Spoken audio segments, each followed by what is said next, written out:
na fi réew mi léegi dañ ne ko cocc réewum jubal jubbanti lañu woote. waxal ak sa ndafa tey nga ñëw wax ak sa njaboot gi xama dinañ de te ñàkk worma li wolof naan baadoo la du jub gàcce te yeggu ca moo leen dal.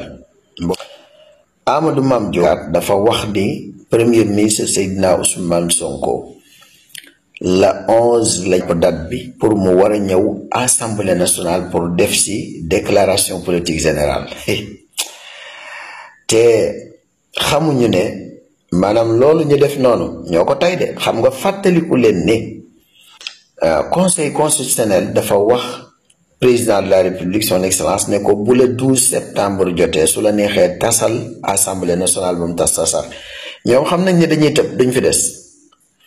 waaye soxor ak een gi ñu ëmbal Seydina Ousmane bëgg nañoo tiisanteeg moom ci assemblée nationale waaye yéen ak Seydina Ousmane la dana leer ba xam yéen da ngeen ko teg bët waaw wala déet.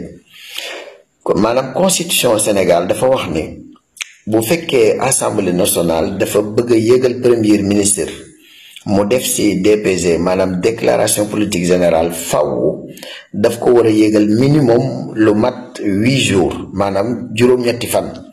jàpp leen tey jii lañ ko yëgal tey 5 septembre 2024 alxamis te nee nañu la 11 lañ bëgg mu ñëw jàppal 5 6 7 8 9 10 11 loolu du set te wax nañ ni lu mu gàtt 8 jours avant. Amadou Mame Diop moo ko tey booyu ndafa yi doomi ndafa yi ñoo ko tey waaye soxor ak iñaan gi nekk seen xol vers Ousmane Sonko la ñu bëgg a yàbbi fi mu ne. nee na ñu yaay dañoo bëggoon a daaneel gouvernement bi gars yi doot leen yaali leen ñu bëgg a venger wu. nee nañu ndafa waxal ak sa doom yi ñu yaru suñu yaruwut danañ tàllal seen nonara ba ñu xool benn barab bañ leen di toggali xewar. réew mi réewum làmbigo la jóg na fi réew mi léegi dañ ne ko cocc réewum jubal jubbanti lañu woote.